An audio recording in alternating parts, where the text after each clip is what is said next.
बिस्मिल्लाहिर्रहमानिर्रहीम। अस्सलाम वालेकुम सज्जनों ते मित्रों, मैं अरशद यासिन और तुसी वेख रहे हो मेरा वीलॉग रेडार। सज्जनों ते मित्रों, असी अपने वीलॉग दे उत्ते आईयां हर अनोखियां और विचलियां गल्लां तुहाडे नाल डिस्कस करने आ और तुहाडा इस मामले च बड़ा शुक्रिया कि तुसी अपनी राय दा इजहार भी करदे हो और तारीफी कलमात भी देंदे हो और नाल नाल तनकीद भी हल्की फुल्की करदे हो जिथे महसूस तुसी करदे हो। और तनकीद दा मैनू बड़ी खुशी होंदी है। मैं खुश आइंद होना तुहाडी इस गल नूं जरा ना करना वा कि तुसी मेरी इसलाह भी नाल नाल करदे हो। सज्जनों मित्रों, अज जरा मेरे रडार दे उत्ते खबर है, वो खबर तो नवी नहीं, वो प्रिंट मीडिया और इलैक्ट्रॉनिक मीडिया ते आई है, लेकिन ओदी विचली गल जरी है वो मैं तुहाडे नाल डिस्कस करनी है। पब्लिक अकाउंट्स कमेटी वफाकी हुकूमत, पब्लिक अकाउंट कमेटी तुहानूं पता अजकल बड़ियां फुर्तियां शुर्तियां दिखा रही है और ऐसे ऐसे फैसले कर रही है कि समझ ही नहीं आ रही है हो कि रहा कर की रहे हैं। बिल्कुल हाँ जी, जिस तरह हुकूमत अजकल जिहदा दिल दो करदा वही करी जाता है। कोई आईनी मामला होवे ना होवे, मुकदमा दर्ज कराना करा दो, फड़ना फड़ लो, किसी की तनकीद करनी है कर दो, किसी के खिलाफ गल करनी है कर दो, कोई पूछने वाला नहीं, कोई करने वाला नहीं, मामला चल रहे हैं जी चल रहे हैं। लेकिन पब्लिक अकाउंट्स कमेटी कौमी असैंबली की सब तो अहम कमेटी पब्लिक अकाउंट्स कमेटी, जिहदे अपोजिशन लीडर ते वजीर आजम लैवल के लोग अपनी नुमाइंदगी करते हैं, अपने बंदे नामजद करते हैं। और बड़े अहम लोग होंगे ने जेह्ड़े पब्लिक अकाउंट कमेटी च बैठते हैं, बेनज़ीर पब्लिक अकाउंट कमेटी च रही, होर भी बड़े अहम बड़े बड़े नां। लेकिन क्योंकि मौजू साडा इसलिए वो नहीं है, इसलिए असी अपने मौजू दे विच रहने। लेकिन बदकिस्मती है इस कौमी असैंबली दी कि इस कौमी असैंबली दे विच अपोजिशन लीडर भी होए जिन्हों अपोजिशन दे लोगों की हम अक्सरीत ही हमायत ही नहीं, क्योंकि पीटीआई का बंदा सी और पीटीआई तो चल जा चुकी है, 130 बंदे तो चले गए, 10-12 बंदे जरे ने रह गए ने जरे लोटे हुए सन, जिन्होंने मशहूर लफज किया जाता लोटा राजा रियाज उन्होंने अपोजिशन लीडर बनाता। एक और दूसरा लोटा जिन्हें बड़ी नसबाजी की सी नूर आलम खान, उन्होंने पब्लिक अकाउंट्स कमेटी का चेयरमैन बनाता। सज्जनों तो मित्रों याद है ना नूर आलम खान कौन है? वही खैबर पख्तूनख्वा दा तो रुकन कौमी असैंबली होया जिहदे घर बार गिराव भी कीता सी और लोगों ने अपना अच्छा खासा उहदी इस्तकबाल कीता सी। ऐसा इस्तकबाल होया कि जदों दा लोटा आया उन्हें कभी मुड़ के भी नहीं देखा अपने घर में जाके, घर सब लोग इस्लामाबाद शिफ्ट हो गए। नूर आलम खान साहब वो चेयरमैन, कल इजलास होया, उहदे च उन्होंने मौजूदा चेयरमैन नैब आफ्ताब सुल्तान आरा नूं भी तलब किया है सी। वो आए भी हुए सन, क्योंकि तुहानूं पता ना उन्होंने जी तकरीरी हुई तो इमरान खान और दूसरी लोगों ने बड़ा इतराज़ात किए, लेकिन क्योंकि फैसला वज़ीर आज़म और अपोजिशन लीडर ने कर दिता, इसलिए वो आफ्ताब सुल्तान जरे कि बकायदा कहते हैं उन्होंने भी मुकदमात ने और बड़े खासे अच्छे खासे मुकदमात ने नवाज शरीफ का साथी करार दिता गया। आफ्ताब सुल्तान कल पेश होए।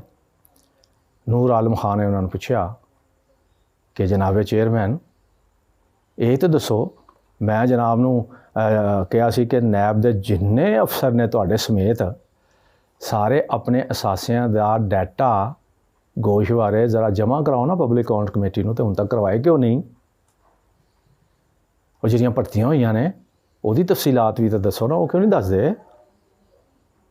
उन्होंने कहा कि गोशवारे असासियां की तफसीलात उस वक्त तक नहीं दसी जा सकती जिसले अदालत का कोई फैसला ना हो। बरहम हो गए नूर आलम खान, अच्छी खासी बेइज्जती फरमा दी आफ्ताब सुल्तान की, धमकी भी ला दी कि तुहानूं लोगों को पता नहीं है कि पब्लिक अकाउंट कमेटी की है और की असीं कर सकते हैं। यह पता नहीं तो तोहिने अदालत लगती है कि नहीं लगती, या तोहिने अफसरान लगती है कि नहीं लगती। बहरहाल उन्होंने गल की थी। ये इजलास जारी सी ते बरजेस ताहिर जेह्ड़े नैब के मुलजम ने जमानतां दे ने उन्होंने नुकता उठाया कि जनाब मुल्क दे विच एक डैम बनाने की कोशिश की गई सी। साकिब निसार साहब, सज्जनों तो मित्रों जानते हो ना साकिब निसार साहब नूं, साबक चीफ जस्टिस सन, भरत रले वाले दबंग, किसी को पसंद सन या नहीं सन, लेकिन फैसले तो उन्होंने दबंग किए सन। उन्होंने वड्डा फैसला किया जिथे वड्डे वड्डे आमर तो वड्डे वड्डे 2 तिहाई 3 तिहाई तो पता नहीं किन्नियां तिहाई अक्सरियत लैन वाले वजीर आजम जरे ने वो भी डैम नहीं बना सके, तो उन्हें डैम बनाने का ऐलान भी किया और फंड भी कटा जमा कर लेते। बरजीश ताहरा ने कहा कि जनाब 9 अरब रुपया इकट्ठा होया सी, 14 अरब रुपया जरा उत्थे खर्च हो गया पब्लिसिटी उत्ते, इसका हिसाब किन्ने देना है? फौरी तौर पर नूर आलम खान साहब ने भी ज़ाहिर है कोई गर्ज वर्जी होनी है ना जी, उन्होंने फौरी तौर पर साकिब निसार साहब नू तलब फरमा लिया अगले इजलास विच। उन्होंने कहा जनाब साकिब निसार साहब ज़रा आके डैम का हिसाब किताब तो दिओ पब्लिक अकाउंट कमेटी नू, अगले इजलास विच जरा तशरीफ लै आओ आप खुद ज़ाती। साबक चीफ जस्टिस नू पब्लिक अकाउंट्स कमेटी तलब फरमा रही है जनाब, ज़रा गौर फरमाना। मैनू नहीं वैसे पता, क्योंकि कानून का तालब इलम नहीं हाँ कि जिसले किसी चीफ जस्टिस ने अपने चीफ जस्टिस होंदे कोई फैसले किए हो, उस फैसले की रोशनी जिसले वो रिटायर हो जाए, उस फैसले की रोशनी च कोई अदारा उन्होंने तलब कर ले क्या तौहीन अदालत बनती है या नहीं बनती, ये मेरे इलम च नहीं, ये कानूनी माहिरीन ही ये कोई राय दे सकते। गल इत्थे ख़त्म नहीं होंदी, पिंडोरा बक्स खुल गया सज्जनों ते मित्रों, ये पिंडोरा बक्स खुल गया। किस तरह? नूर आलम खान साहब मजीद जज्बाती होए, गुस्से च उन्होंने कहा जनाब registrar supreme court of Pakistan वो भी तलब, वो भी अगर इजलास पेश होन। रजिस्ट्रार सुप्रीम कोर्ट और पाकिस्तान नू जनाब तलब कर लिया गया। और मेरी इतला के मुताबिक सज्जनों ते मित्रों, ये रजिस्ट्रार जरे ने ये बड़े सीनियर आदमी होंदे ने, बड़े सीनियर जज होंदे ने, रिटायर्ड जज नहीं होंदे, हाजिर सर्विस जज होंदे ने। अगर सीनियर हो तो हाई कोर्ट दे भी हो सकते हैं, तो अगर सीनियर ना हो सैशन जज वगैरह, लेकिन ज़्यादातर हाई कोर्ट के जज ही सुप्रीम कोर्ट के जरे ने और रजिस्ट्रार होंदे ने, जिथों तक मेरी मालूमात है। हम chief justice of Pakistan Bandial साहब इस तरह सुप्रीम कोर्ट के रजिस्ट्रार नू तलब करन ते क्या पब्लिक अकाउंट कमेटी के चेयरमैन नू तलब करनगे कि इस तौहीन अमेज़ रवैये दा मतलब की है और उन्होंने तलब करने का मकसद की है, किस कानून के तहत उन्होंने बुलाया है। रजिस्ट्रार साहब जाते ने नहीं जाते, साकिब निसार साहब आते ने नहीं आते। नूर आलम खान ने तो अपन धमकियाँ लाती है ना जी, उन्हें तो दस दिता रहा कि मैं भी हाँ, भावें तरीके इंसाफ वाले उन्हें लोटा कहते फिर भावें पूरी दुनिया उन्होंने जलील करती रहन के लोटा लोटा, लेकिन चेयरमैन तो है ना जी, उन्हें धा भी दिता। जितों तक मैंने याद पाता है सज्जनों ते मित्रों, साकिब निसार ने जरा डैम बनाया सी, उसका अकाउंट बनाया गया सी और वापडा का चेयरमैन जरा है सारे मामलात की खुद निगरानी कर रहा है और तमाम तर पैसे लेने देने होना की नहीं, ये सारा मामलात का हिसाब किताब वापडा का चेयरमैन ओदी नज़र च भी है और ओदी पूरी तरह ब्रीफिंग दिंदा रहंदा भी है। और साकिब निसार ने उसने भी किसी ने इतराज़ किया तो उन्होंने कहा कि यह जो डैम के पैसे इकट्ठे हुए ने, इस तरह का सिस्टम बना दिता है कि कोई फर्दे वाहिद पैसे कटवा ही नहीं सकता, कमेटी की रिकमेंडेशन नाल पैसे निकलणगे, वो भी दसना पेगा कि किस मकसद लई लिते जा रहे ने। एडा आसान काम नहीं है, लेकिन फिर भी उन्होंने बुला लिया गया कि तलब फौरन आओ। सज्जनों तो मित्र ये की होंदा है, किते तौहीन लगती है, किते नहीं लगती, कौन बचता है कौन नहीं बचता। लेकिन रेडार के उत्ते एक मेरी होर अहम जी खबर आई है जाते जाते, वो भी मैं तुहानूं दस दियां कि MQM भी आसरे पाल रही है किसी तरह हुकूमत दोनों जान छुट ही जाए, क्योंकि आपस ही लड़ पे ने। पिछले दिन उन्होंने इजलास होया और ओदे अंदर एक दूसरे ते ना सिर्फ अयाशियाँ और शराब पीन और पता नहीं की इल्ज़ाम लाए गए एक दूसरे के उत्ते, और आवाम का प्रैशर इन्ना को उन्होंने पै गया कि ये सारे मामलों के विच उन्होंने लिए हुण कोई ऑप्शन बचा नहीं, वो सिर्फ एक इशारे के मुंतज़िर ने हुकूमत छड़ दें। हुकूमत चो निकले तो हुकूमत गई।